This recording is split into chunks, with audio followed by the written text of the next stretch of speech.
We've now, so let's hope this video goes okay. Hey guys, it's model making time, and today we're looking at the PZL P11A, not the C model, but everyone knows we're looking at the A model today, and this model kit is IBG. There's probably going to be a lot of Polish names I'm not going to know how to say properly, so we're just going to roll with it, and if needs be, I'll insert the Google version. Yeah, we'll see how it goes. This is, I think, the third Polish thing we've got on this channel. In its relatively short lifespan. We've built the Polish tanks originally. That was the first Polish thing I ever built. We also built the Polish cavalry, and today we're building the PZL P11, the A model. As usual, we're going to have a look at the history of the aircraft, and we'll have a look at the model kit and also where you can find this aircraft in gaming. The main person who's responsible for the development of the PZL P11A, or I guess the P11 series in general, was, and let me make sure I say this right, Zygmunt Pawlowski. It's the L with the line, so I think that's a W sound if my Polish memory is correct. The aircraft originally took flight in 1929 and became known as the Pawlowski wing, or the Polish wing, due to its unique shape. Parasol aircraft were relatively common at the time, but this wasn't a parasol aircraft. The top sections of the wing came in and it had no bottom wing, so it wasn't like the I-15s of the USSR. This was something quite unique, and at the time, when it originally flew again in 1929, and it's really important that we remember how old this design is, it was kind of groundbreaking, honestly. The aircraft received considerable export success, and you'll know it under different monikers, but the P11 and the P24 are the main ones. The P24 was slightly different. We won't go into it in a massive amount of detail, but just think about the fact it's based off the P11. It saw service mainly with Romania and Greece. They're the main ones you're going to see around, but it did export elsewhere as well. The other exports included Bulgaria and Turkey. Its peers at the time were the Bristol Bulldog and the Deltine D27. This aircraft was in a league of its own in comparison. It had really good performance, taking on the best examples of monoplane aircraft and retaining some of the features from older aircraft. I think it has massive parallels, in my opinion, to the Fokker, I think it's the 21. Both of the aircraft have massive compromises. For example, they have fixed undercarriage. That's one big thing. And I know with the Dutch aircraft, they really fought to improve that. I think in PZL's case, it was enough advancement that I don't think it was seen as a massive requirement. And later aircraft did incorporate that into the design. You know, undercarriage did retract, but the PZL was just slightly too early for that, I think. So I mentioned remembering how old the design is. It originally started as the P1, and it had other models, most notably the P7. The aircraft we're looking at today is the PZL P11A, and this had a Bristol Mercury engine. Funnily enough, which I didn't even realise until I looked into it, the Bristol Mercury was the engine that was inside the Fokker 21 as well. So that's interesting. It was a widely used power plant. I just think it's interesting that two aircraft that I think are personally really comparable were both with the same power plant, at least with the A model. We're not going to go into the PZL P11C in a massive amount of detail, and that is because in the future I am doing one.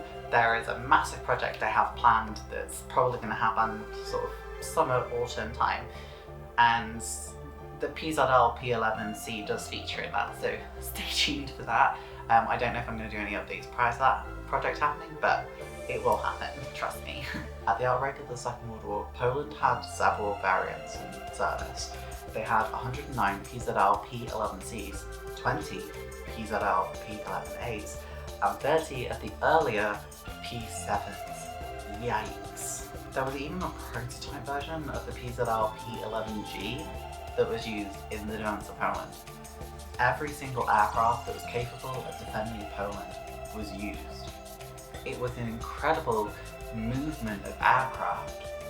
By September 1st, every single aircraft that could have been moved to an improvised airfield to protect it from German raids did.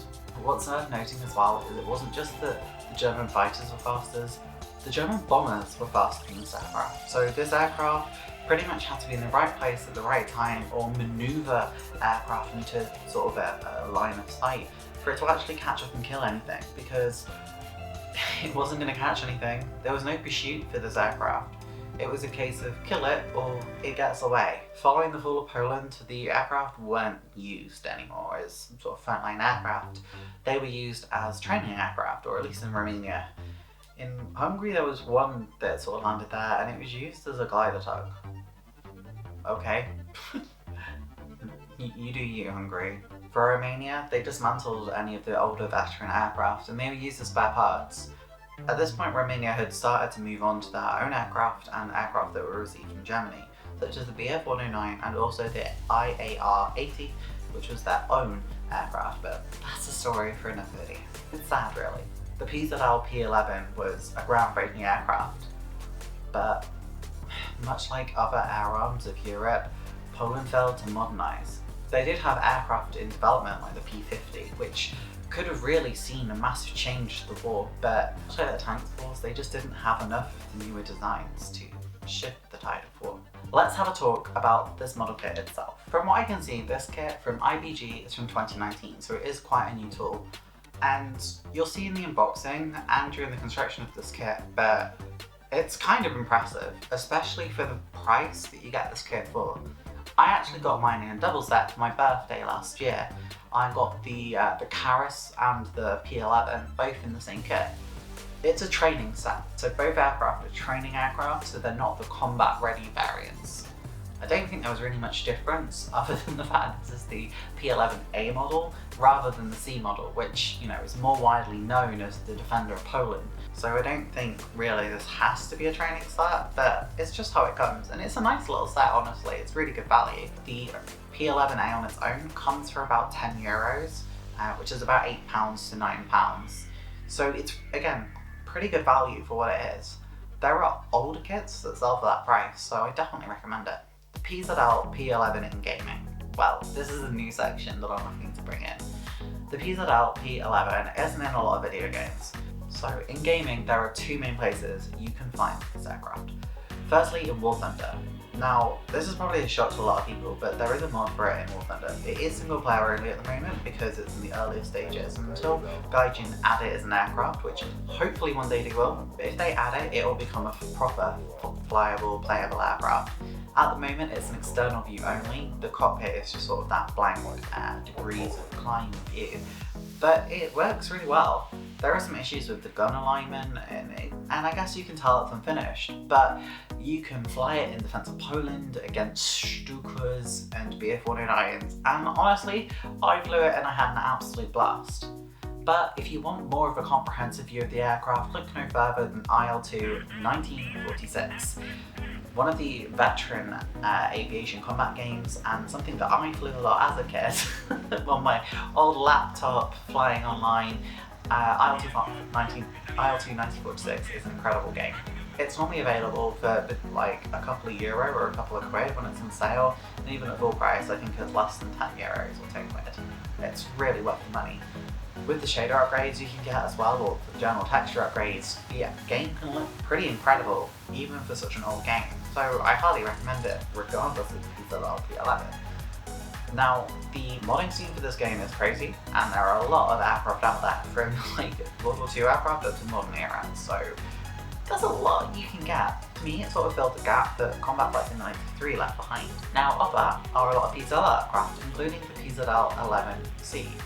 Or maybe it was included as standard. I can't quite remember.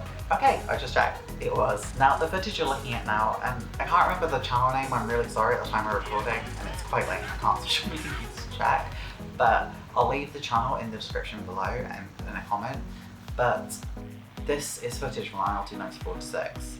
And I'll be honest, you can tell it's not quite like as new as War Thunder, but at the same time, it looks incredible.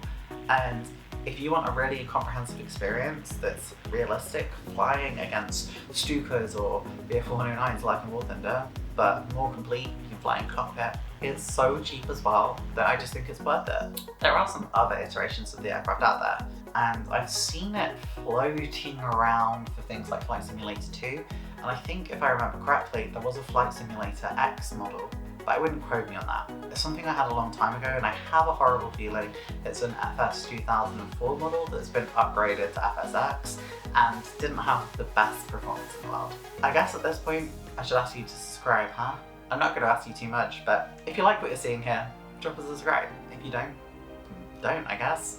And if you like the video, that really helps me out too, and leave a comment. Do you want to see more video game content? Well, let's have a look inside the box. Boom, look at this beautiful thing. So let's have a look in here. Wow. Okay. Was not expecting this. I'm gonna be honest, I'm quite scared of how much stuff there is. Like, this is a lot for such a small model. Plastic feels really nice quality. These are like super sturdy, which is, I don't know, like unusual, I guess. Like, I don't know, like I've just not really felt how sturdy these are. Compared to like Airfix ones, these, well, I guess most popular brands, these are really, really, really sturdy sprues. Like, you're not going to lose any parts, which is awesome. Transparencies may well be some of the best transparencies we've ever had, and yes, this is slightly an excuse for you to see my new nails. But look how clear they are. There's no bending, discoloration, nothing. It's super clear. I like that they give you resealable bags. This is a really, really big positive.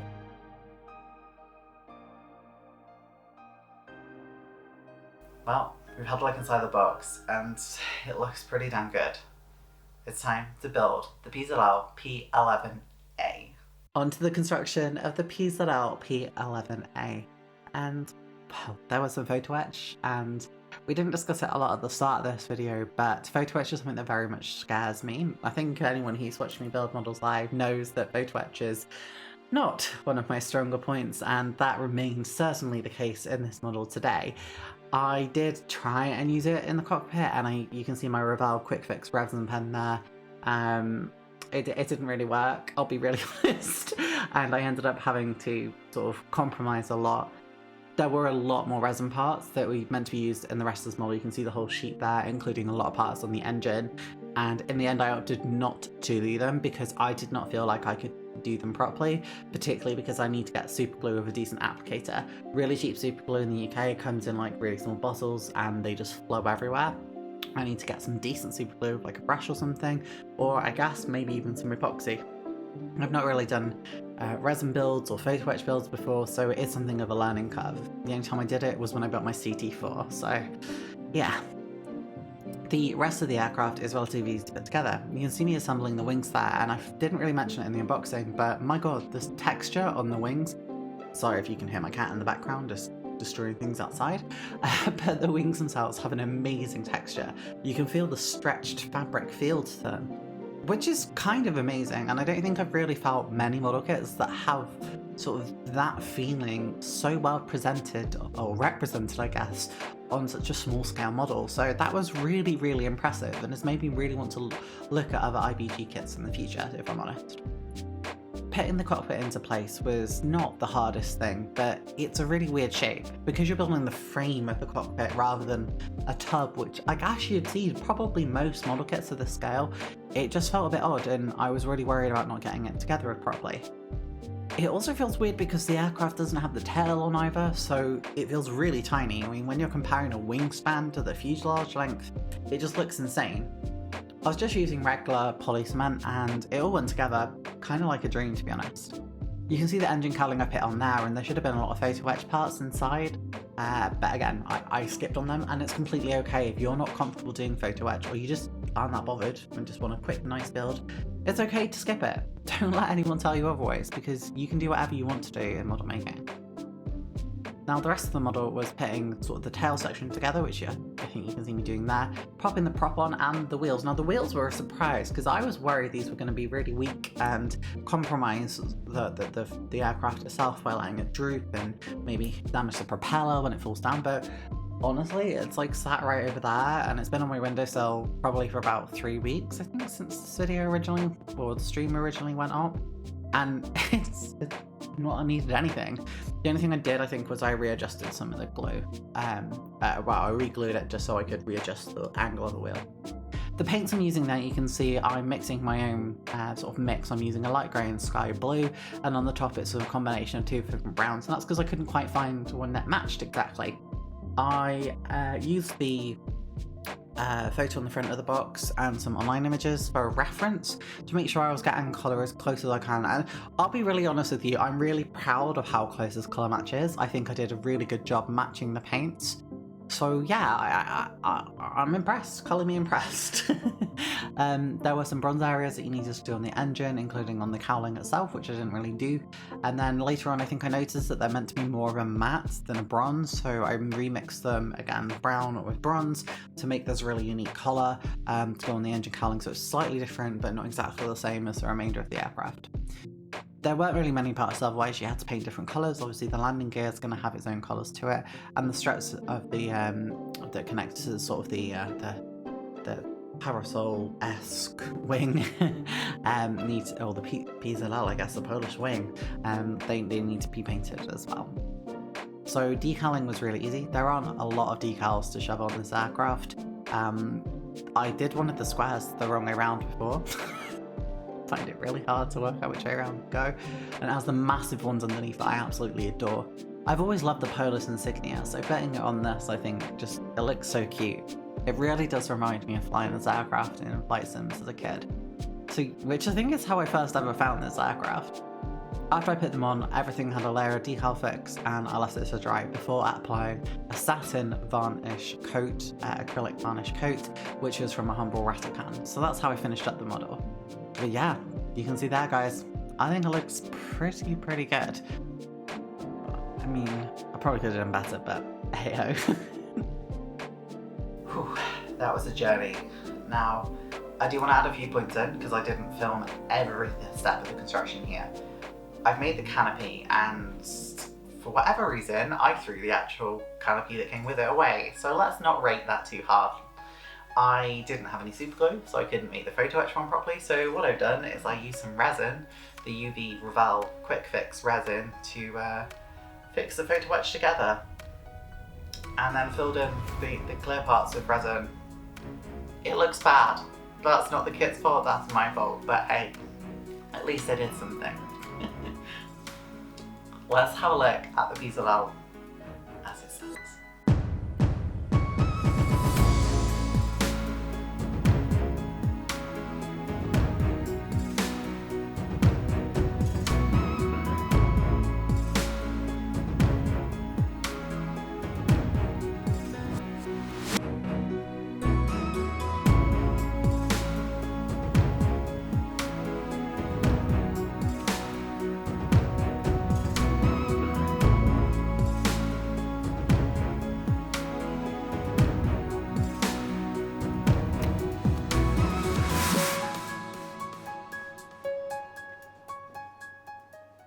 Wow, that's it, the PZL P11A from IBG. I hope you've enjoyed this video.